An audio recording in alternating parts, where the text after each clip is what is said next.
But as details of Lyle and Eric's abuse came to light, it became clear that their actions, while tragic, were the desperate response of two boys trying to survive the unspeakable cruelty of their father. The truth is, Lyle and Eric were failed by the very people who should have protected them. Nearly 24 family members of the Menendez brothers gathered in Los Angeles to call for their release from prison 35 years after the murder of their parents. With new evidence emerging that may be crucial to their release, could we witness the Menendez brothers actually walking free? We're going to take a look at some of the most compelling recent developments that could reshape this landmark case. Welcome to Sidebar, presented by Law&Crime. I'm Matt Murphy, covering for Jesse Weber. Lyle and Erik Menendez have spent over 3 decades behind bars for the 1989 shotgun murders of their parents, Jose and Kitty Menendez. The case has attracted renewed attention following the release of the Netflix series Monsters, the Lyle and Erik Menendez story, drawing in a new generation of followers who are now pressuring Los Angeles County District Attorney George Gascon to reconsider their sentences. The brothers, then 21 and 18, were convicted of first-degree murder with the special circumstance of murder for financial gain after fatally shooting their parents inside their Beverly Hills home. They argued imperfect self-defense during their first trial, claiming their lives were in danger due to years of alleged physical and sexual abuse by their father, Jose, and also their mother, Kitty. While the brothers testified about this alleged abuse, they were unable at the time to present much in the way of corroborating evidence to support their claims. In addition to the abuse allegations against her, they also claimed that their mother, Kitty, did nothing to intervene in the abuse perpetrated by their father. Both Lyle and Erik testified that they feared for their lives if they spoke out. The juries in the first trial were unable to reach a unanimous verdict, resulting in mistrials. However, the second trial took a drastically different turn. Tried together this time, the court limited the brothers' ability to introduce evidence related to their alleged abuse. The judge also barred their argument of imperfect self-defense, effectively removing the possibility of a manslaughter conviction. In the end, they were sentenced to life in prison without the possibility of parole. The Los Angeles County DA indicated he hopes to make a decision on the possibility of resentencing in just a few days, one that could potentially see the brothers released before the end of this year. As Gascon's office reviews this new evidence and the brothers await a decision, we're going to explore this evidence and outline the key reasons why they may actually be granted their freedom. Okay, so let's get right into this. Reason number 1. The purported discovery of a letter allegedly written by Erik Menendez, which arguably corroborates his account of sexual abuse by his father. We've been talking about this here on Sidebar. This letter, purportedly from Menendez, is from 1988, where he appears to tell his cousin Andy Cano of this abuse. This was included in the habeas corpus petition that the brothers filed last year. It reads in part, quote, "I've been trying to avoid Dad. It's still happening, Andy, but it's worse for me now. I can't explain it.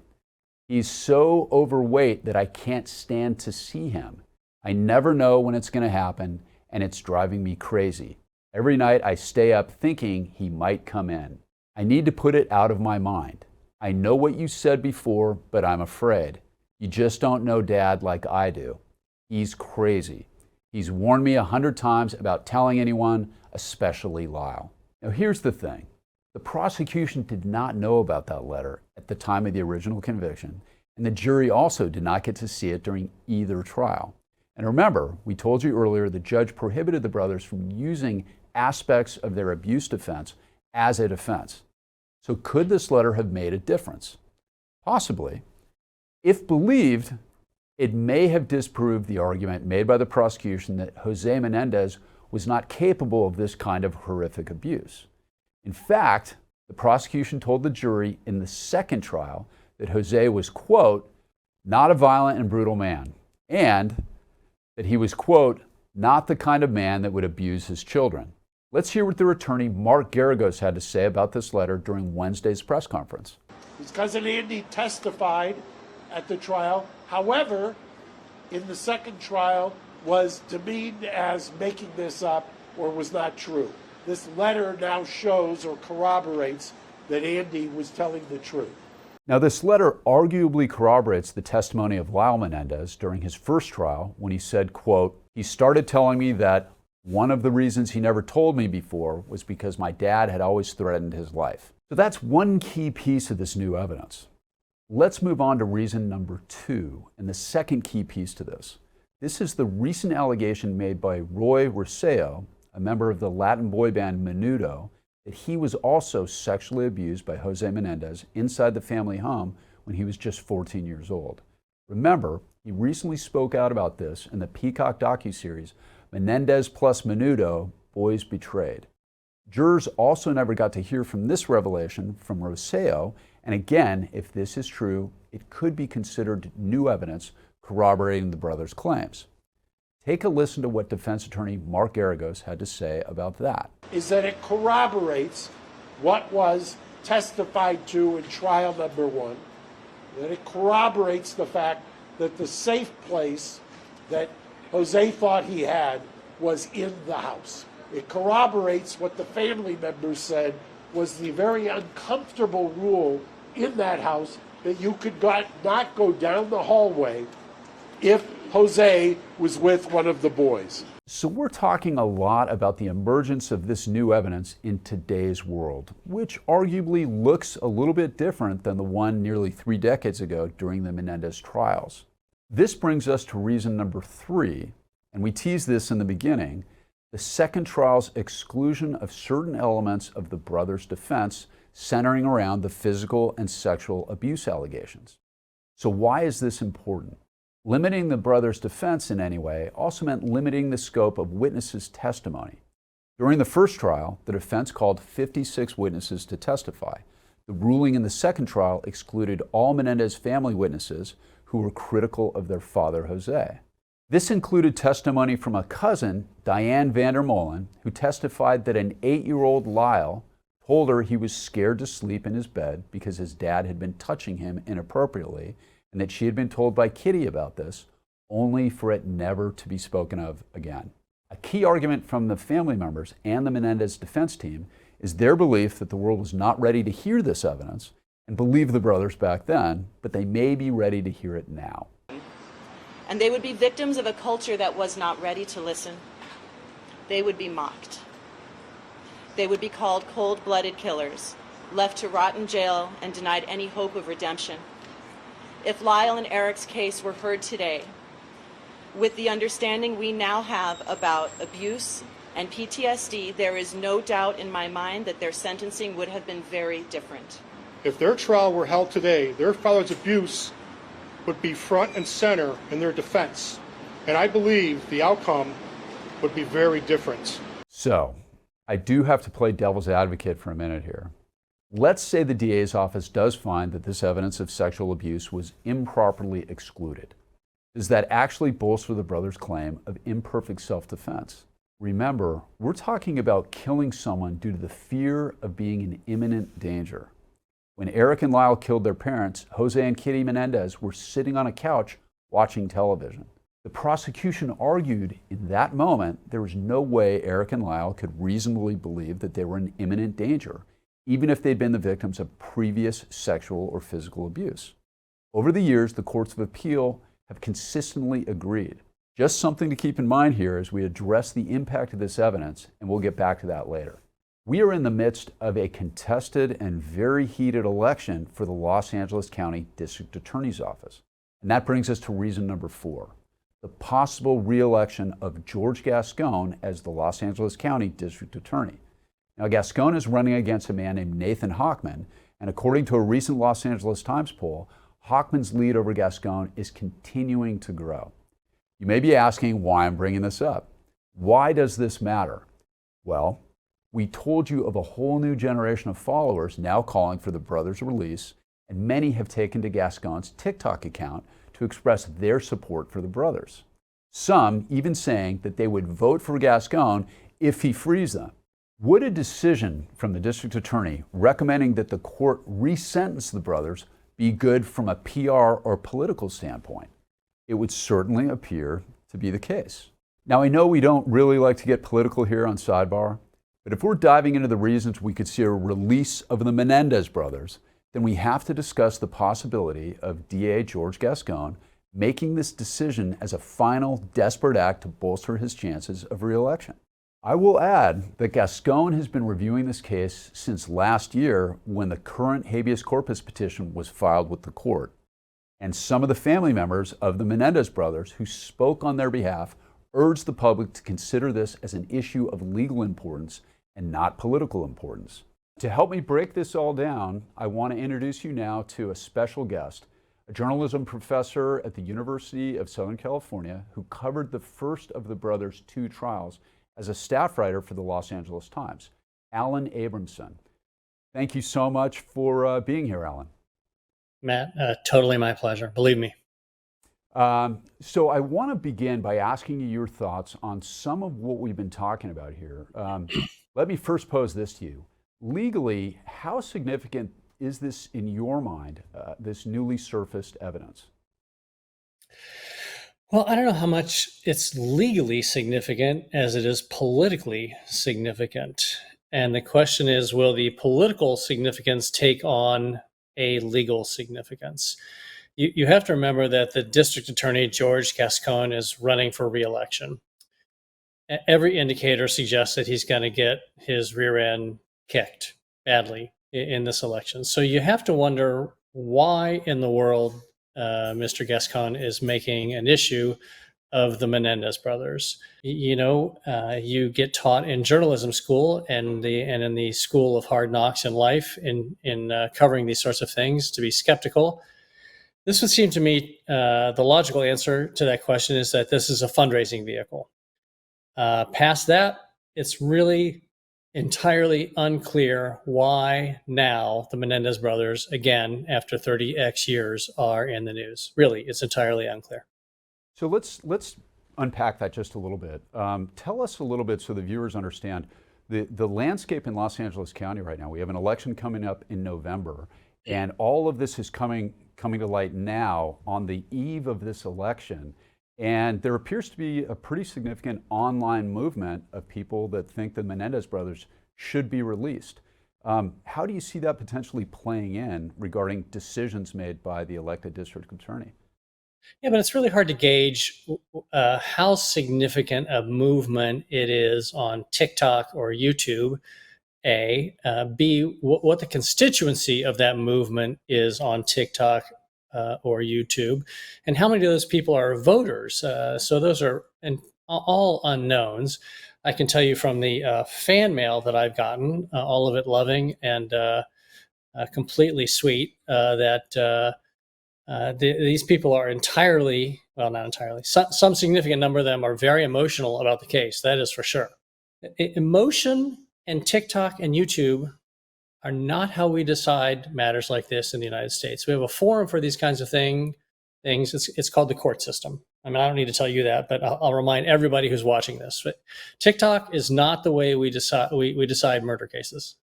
Well, as a journalism professor, we've got a concept of like straight news, and then there's also opinion or entertainment, right? And I don't know if you watched the Netflix show regarding the brothers Menendez.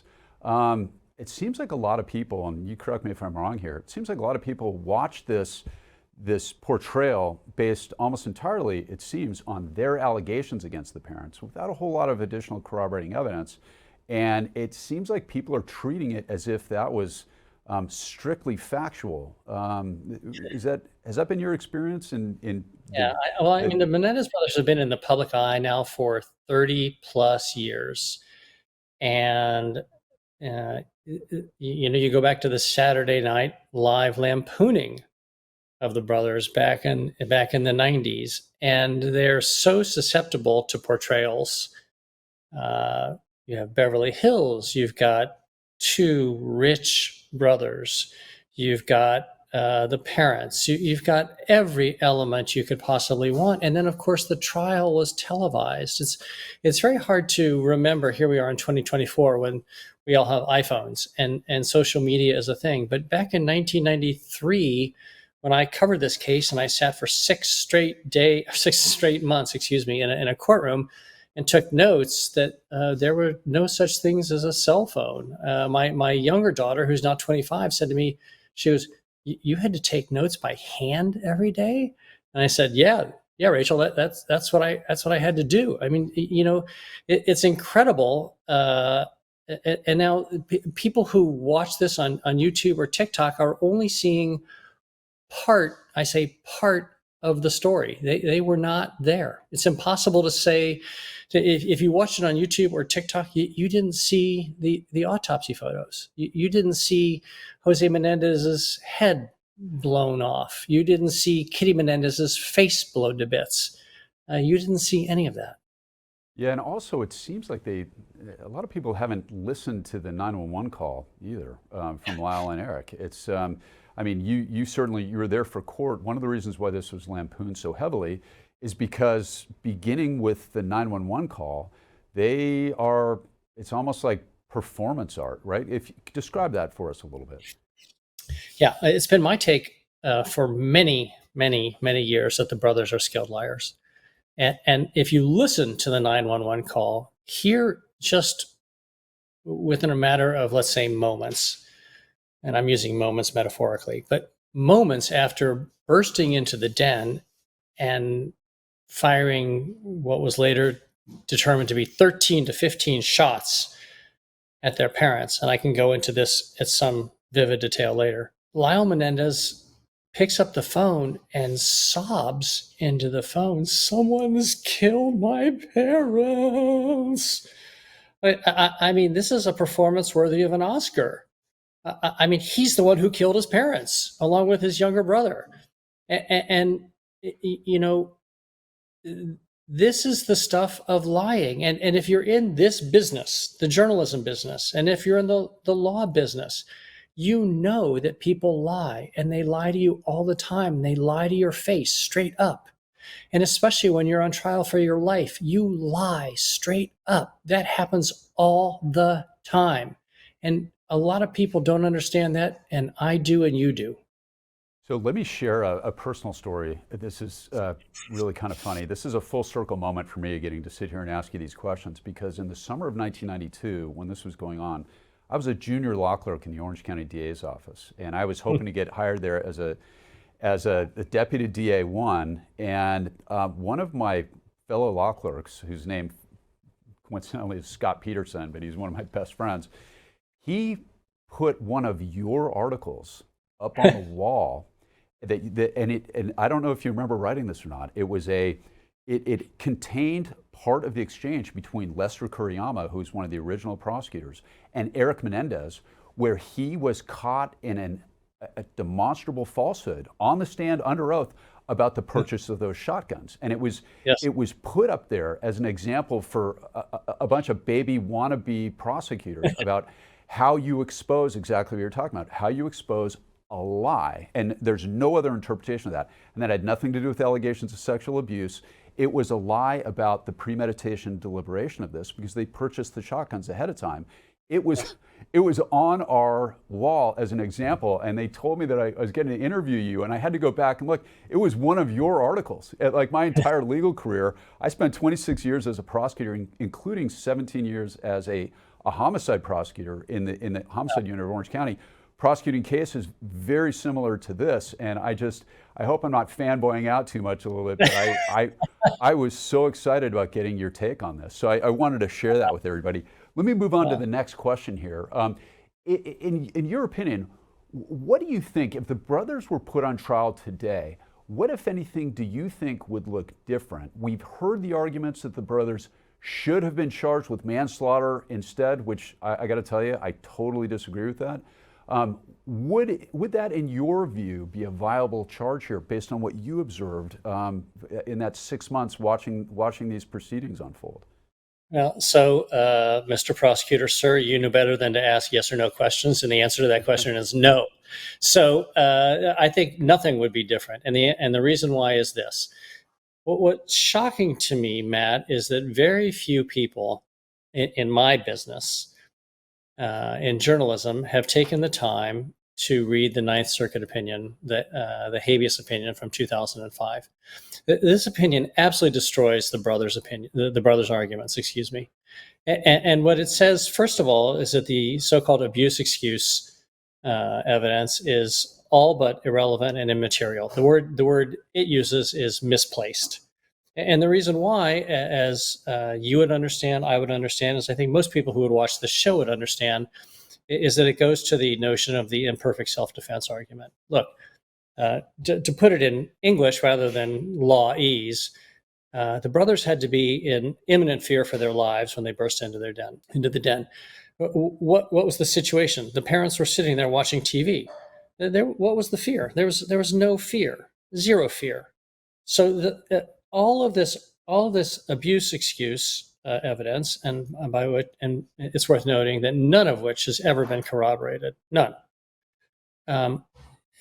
All that evidence might have shown that the brothers had some generalized fear, but did it go to an imminent fear at the exact moment that they burst into the den? No. So the trial would be exactly the same. So exactly the same. We've heard from the defense, and we've heard from these family members, they claim that, no, it would be different because people didn't understand, in effect, that males could be the victims of sexual abuse back in the early 90s. And, you know, I got to tell you, when I hear that, I was in the sexual assault unit in the 1990s, and I yell at my TV.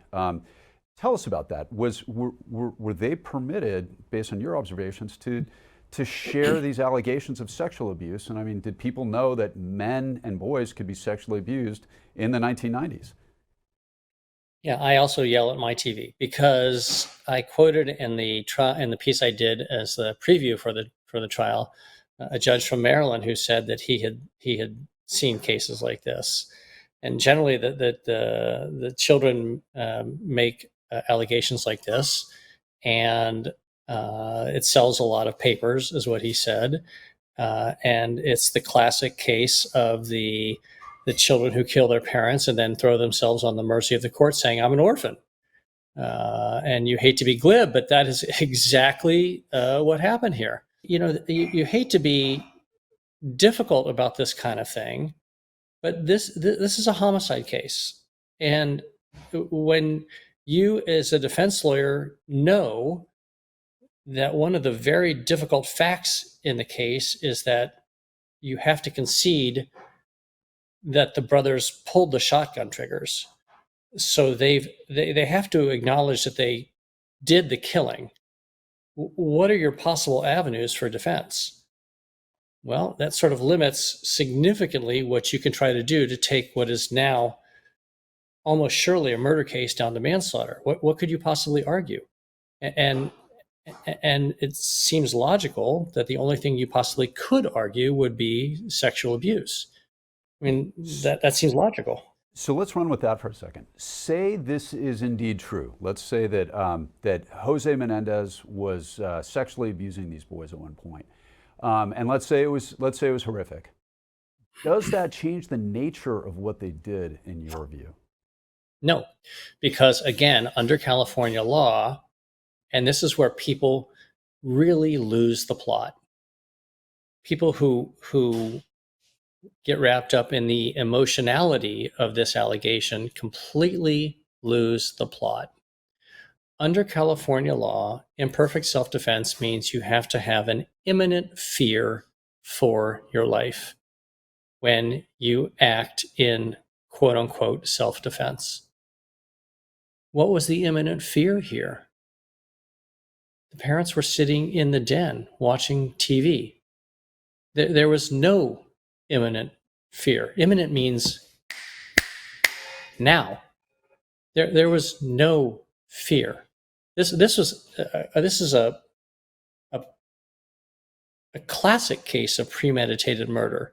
The brothers had gone to San Diego a couple of days beforehand to buy the guns. They had used fake IDs to buy the guns. They had practiced shooting the guns.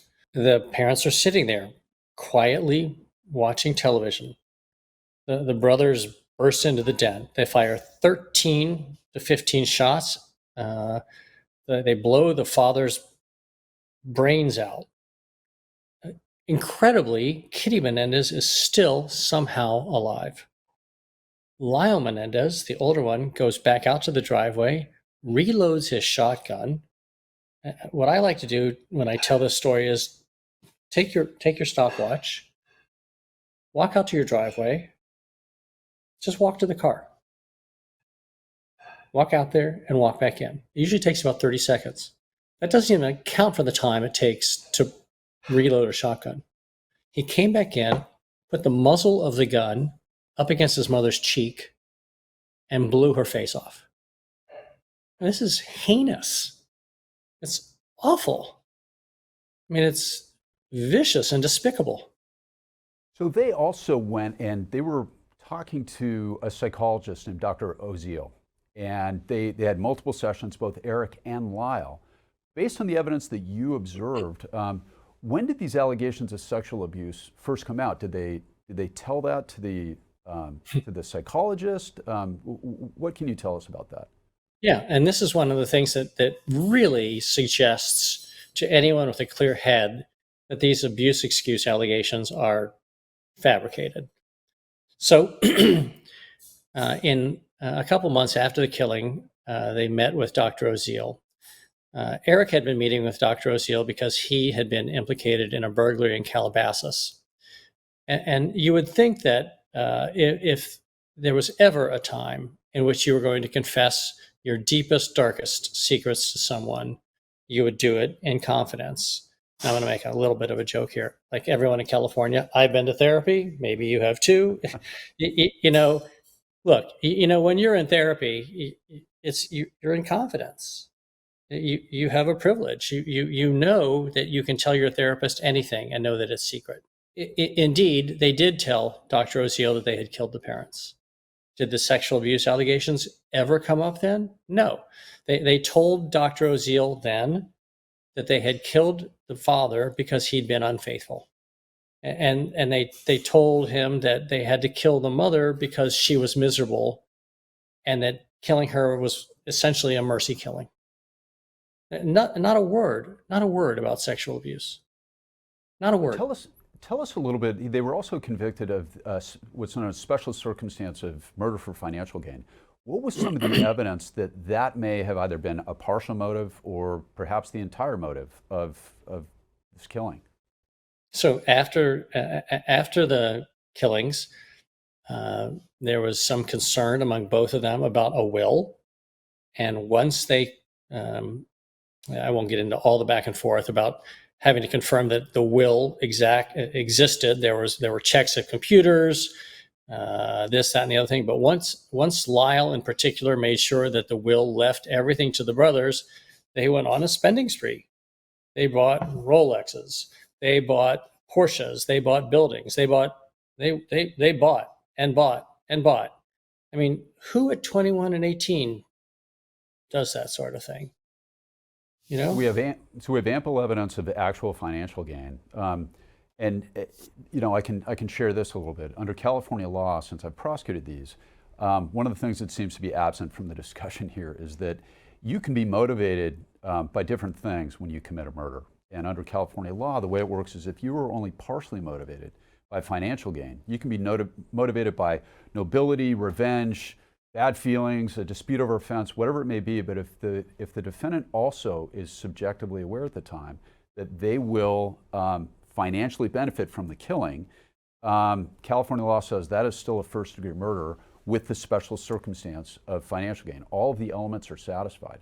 So let's say, let me pose this to you as a bit of a hypothetical as I kind of play devil's advocate, not to you, but to the ongoing narrative here. Let's say they were sexually abused. In your view, based on this, what impact does that have when their parents are sitting on the couch watching TV? I can't be more emphatic about this. It has zero relevance. And it's not me saying this. It's the Ninth Circuit Court of Appeals saying this. The Ninth Circuit Court of Appeals says any evidence of abuse is, to use their word, misplaced, because it doesn't go to anything in their defense. That evidence only goes to what they say is a generalized fear that they might have had. It doesn't go to imperfect self-defense. And so all of it is just emotionality, not facts and law. I think there is a discussion to be had, Matt, about whether in the state of California, if we decide as a society certain classes of crimes ought to be punished by, pick a number, 25, 30, 35 years, right? Pick a number. But that's not what we had here. The choice was first-degree murder in life without parole. And what I find so troubling here right now is the notion that the DA, who's in the middle of a re-election campaign, could say, oh, I think that maybe they've served their time. You know, you are a former prosecutor. I've been to law school, practiced for a year before I fled back to journalism. Our entire system is built on the notion of the centrality of the jury. The jury was given this case and it made its decision. When you really read the Bill of Rights, you know, when you understand the centrality of the jury system to everything that we do, to go back now and say, oh, you know, we ought to say that this case ought to be looked at in a different way, makes a mockery of the jury system. And that's just wrong. If the state legislature wants to have a discussion, have at it. But not the courts. That's not the way this works. You know, as the TikTok universe is second guessing and armchair quarterbacking this conviction and the sentencing, and as you've pointed out, the Ninth Circuit Court of Appeal reasoning, which is no rubber stamp for prosecutorial convictions. Hardly. What is your impression? Like, was Leslie Abrahamson a capable advocate, or was she sort of, a passive player that just let these poor guys get railroaded in a courtroom? I mean, you were there, you watched this. Describe for our viewers, what did you see? So I have written, and I completely believe that Leslie Abrahamson might be the most capable defense lawyer I've ever seen in my life. And I've seen a lot of defense lawyers. I covered the Betty Broderick murder trial in San Diego. I covered the Los Angeles County District Attorney's Office and the criminal courts in Los Angeles for some number of years. And I will tell you that Leslie, whose last name is similar to mine, but we are for sure not related, is incredibly, and I mean incredibly, professional and competent. And look, a defense lawyer's job is to do two things. It's to distract and deflect, and to try to get a jury to react emotionally instead of to concentrate on the facts and the law. And she did that. She did that incredibly well in the first trial. And in the second trial, the prosecution had learned, I don't know if her tricks is too glib, but they had learned what was coming. And David Kahn, who was the prosecutor in the second trial, was not going to stand for it. He was like, objection, objection, objection. Also, Lyle Menendez made a key error by talking to a trial. I don't know if groupie is the right word, but he said some things that ended up being published in 1995 that meant he would for sure have been impeached. And almost all of his testimony would have been impeached. So he didn't take the stand in the second trial. Yeah, so just to share this, I worked, I actually opposed David Kahn, the second prosecutor, and he was uniquely talented in his own right. Yes. He was the real deal. He was a career prosecutor. He was incredibly effective, but he was also a guy that understood concepts of fairness and yes. not somebody that would railroad a criminal defendant to get a conviction. And no. One of the things that disturbs me about this is he passed away several years ago. It was a loss, I think, to everybody. But I knew him reasonably well, and he's not here to defend his decisions or what he did. And I can tell you, and I'm sure you would agree, that man would be a fierce advocate for the integrity of this conviction. And that's one of the reasons why it survived appellate scrutiny, I believe. We had a real a real professional prosecutor who did this, who took on one of the best criminal defense lawyers, and the jury made their decision. And another thing that seems to be missing from this is this stuff, with the exception of the letter, the allegations of abuse came out in spades. I mean, you watched 6 months of this at one stretch where the boys testified to this. There was testimony. There's, I believe, 56 witnesses called by the defense in the first trial.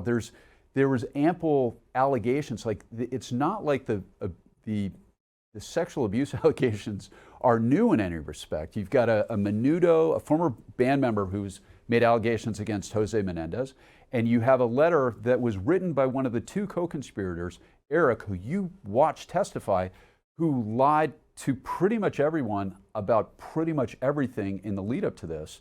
In your opinion, your subjective thoughts on this. When you read that letter, what was your reaction to that? My reaction to this quote unquote new evidence is to quote the talking heads, same as it ever was. This evidence is neither new nor probative. The letter to Andy Cano, first of all, nobody knows when truly it was written. Second of all, how would you have Andy authenticated? He's not with us anymore. That letter is problematic all over the place. As for the allegations involving someone in the boy band Menudo, so what? That has nothing to do with the Menendez brothers. It has absolutely zero to do with them. And again, whether Jose Menendez was a good guy, a bad guy, a horrible guy, it has nothing to do with what they felt the night of the killings. And beyond that, what about the mother? Right. What about the mother? Jose Menendez, at his worst, if it's all true, was still an unarmed man sitting on a couch watching TV with his wife. And exactly. Yeah, and as far as Kitty Menendez, a lot of people have forgotten this. Lyle made specific allegations that Kitty Menendez was also sexually abusing them at one point. And, I spent 4 years in the sexual assault unit, and for what it's worth, I can tell you, bio moms molesting their kids, biological mothers molesting their own teenage sons, it happens, but it is exceedingly rare. And there was no corroboration at all to that. And in fact, it seems like part of this TikTok discussion, as well as the Netflix thing, everybody wants to forget that allegation also came out. And it just seems like, people don't want to, they don't want to talk about, yet another false accusation made by them. And look, I've heard it put this way before. The only thing worse than murdering your mom for money is murdering your mom for money and then claiming that it was because she sexually abused you. So I guess we'll have to see. I personally, again, I have no faith in George Gascon in general, and I have no faith that he's actually going to do the right thing here. So we'll have to see how it shakes out. But yeah, he was down, according to the Los Angeles Times poll 2 weeks ago, he was down 30 points against Nathan Hoffman. Yeah, and that, so this could be a desperate move. And look, not only is your opinion, I think, shared by a lot of people that you shouldn't be making a decision this weighty based on political considerations. It is actually unethical under the California rules of professional conduct.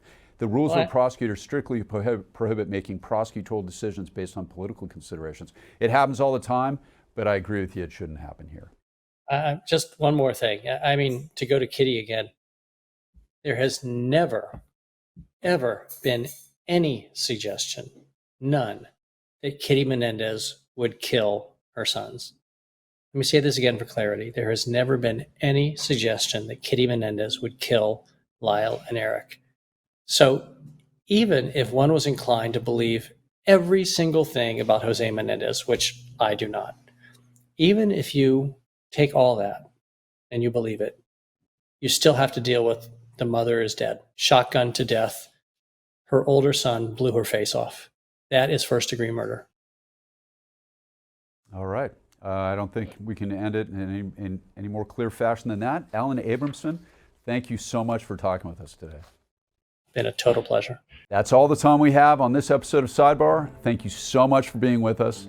And don't forget to subscribe to our podcast on Spotify, Apple Music, YouTube, wherever you listen to your podcasts. I'm Matt Murphy, and we'll see you on the next one.